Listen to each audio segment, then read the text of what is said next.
that's a whole other topic. Yeah. Now, what was your earliest memory of ECW? The very first thing I ever saw was the satellite I was telling you about. I got it to, I think it was MSG, and turned it on. I saw wrestling, and the very first thing I saw was the ring, the yellow and blue and red ropes, and Sabu doing a pullover. I think he did a pullover, a hurricane run over the top, and I was like, "What is this?" Yeah. And then I couldn't get enough. I couldn't get enough of ECW, watching it when it would come on Friday nights, late night. Yeah. Did you ever get a chance to go to a show as a fan before you worked there? I went once in Reading, Pennsylvania. Oh, no, excuse me, Flagstaff. It was up on that mountain, and my partner somehow, I think he met Stevie Richards at a gas station and got to talk to him, and Stevie invited us, and we brought a tape, and my partner got to go backstage, and I didn't. I remember it was Raven and Stevie against the Pitbulls, Cactus and Mikey in a 25-minute headlock. Literally, Cactus had a 25-minute headlock on Mikey. That was the only show I ever attended at ECW. Was that Cactus's anti-extreme gimmick he was doing? Okay. Yeah, and then people started chanting 5-star match. Which is funny because that was back in the 90s when, Dave Meltzer was obviously a thing, but he wasn't obviously what he is now. Yeah, that was the only. The second one was the tryout night. And petrified. I was always petrified being around those guys in the beginning. Now, you famously have told the story about how you got into ECW, and I don't. If anybody wants to hear it, go back and listen to any other interview you've done. No offense to you not telling it again here, but I don't like people telling the same stories over and over again because it's already out there. I've told it 1,000 times. Yeah, do research. Go figure it out. What I want to know is two things. What was the first show you worked, and what was the first time you were in the ECW arena? First show I worked was the tryout night. Besides that, that was the first show in Georgia.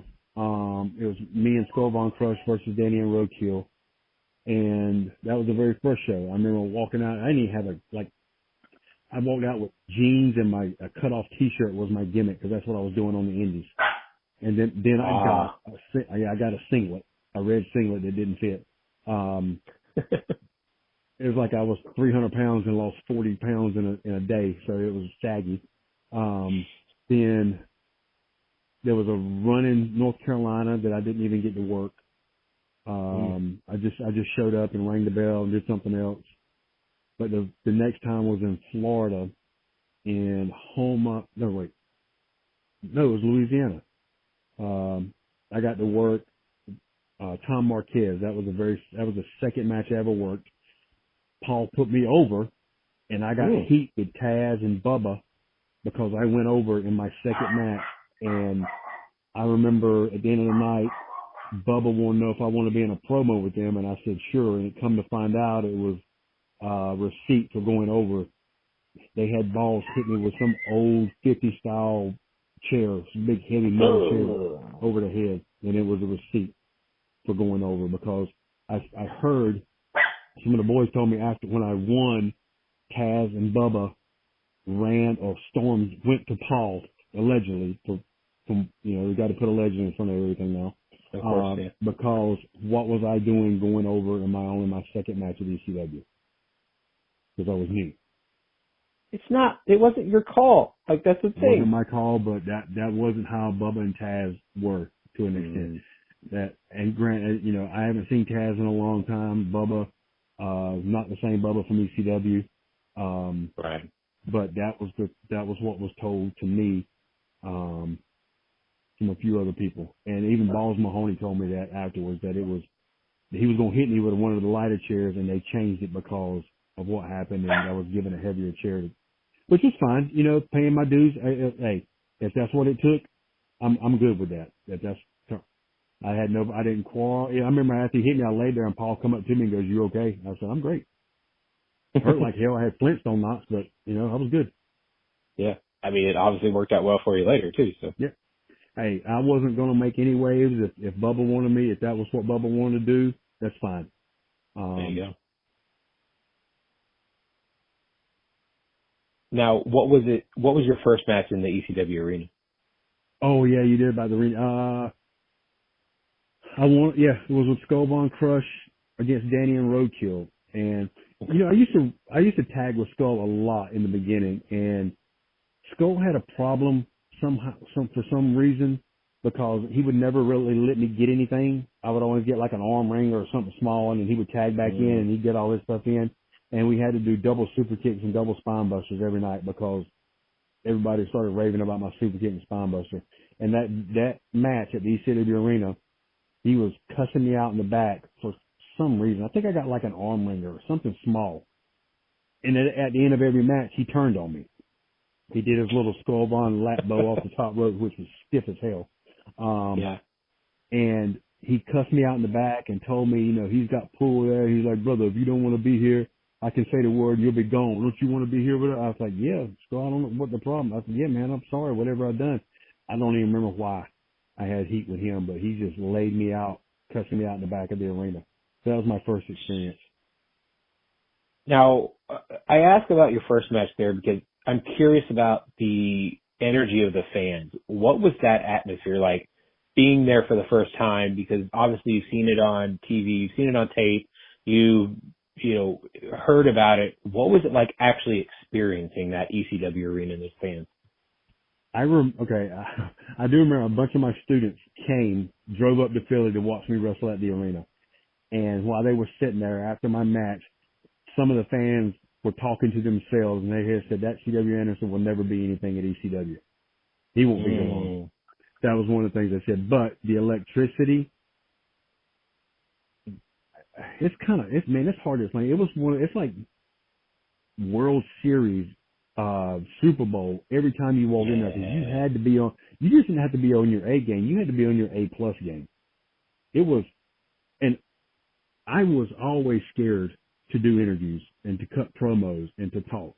Petrified. And my very first live promo before I ever got comfortable was at the ECW arena. Paul threw me out there, and it was the night Bobby Eaton came in, and he and I squared off. And I come out and I get in Simon and Swinger's face, and I am shaking in my boots. I'm so scared. Literally, my legs are trembling because I didn't know how to cut a promo. And then for some reason I found my voice while I was in there. But that place had you on your A plus game.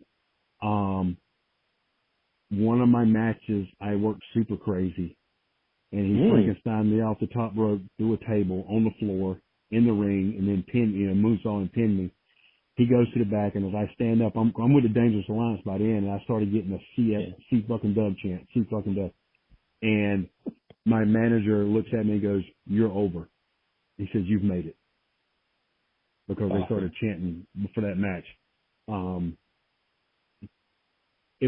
That place was special. And it's changed. I've been, there. It's not the same ECW arena. But the electricity there, the loudest pop I've ever heard was the night Sandman came back. And my buddy Mike Howell, who was one of the Ducks, it was so loud, the arena is literally shaking and vibrating. And Mike looked at me, he said, "That's the loudest thing I've ever heard."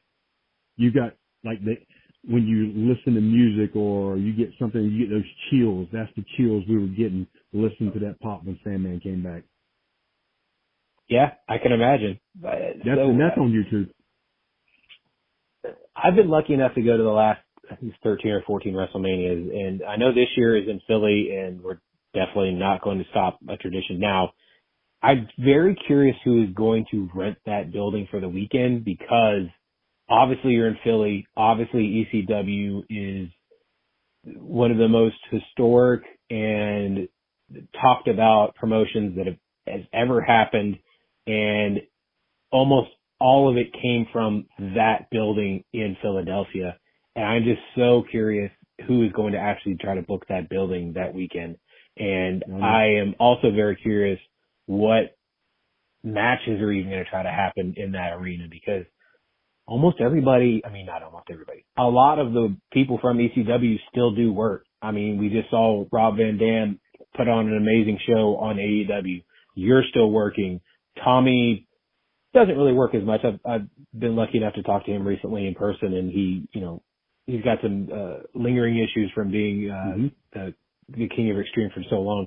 But there are so many other people that are still working that it's very easy that a maybe homecoming or hardcore homecoming could happen again, or GCW could do a one night only type situation, or something could happen. I'm not trying to ask, but I'm also asking if you've heard anything yet and what your plans for WrestleMania weekend tend to be. I have not heard anything. Okay. But I mean, I'm not. If they want me to work the arena on that, I'm 100% down for that, because Of course. I still, at 52 years old, I'm still working at a high level. I don't really think I've missed too much of a step, and I'm 210 pounds, the lightest I've ever been. Congratulations, by the way. Thank you. It's I got it off a bad way, but but I've kept it off. But it's turned good now. But I feel a lot better. It's good for my knees, my ankle, my back. Mm-hmm. But Rob's still working at a high level. I'm still working at a high level. I worked Tommy not too long ago, August 6th in Charlotte. He told me he wasn't working as much. But I'd be down for working at the arena. It'd be an honor to work there again, especially during WrestleMania weekend. And as far as plans, I don't have any yet. None. Okay. The last one I went to, my fiance and I it was the New Orleans one, when they did New Orleans. We were 34. There. Okay. Yeah. Yeah, we did that. Yeah. So yeah, I'd be down for doing whatever especially if it's an ECW themed or whatever. Yeah, 100%.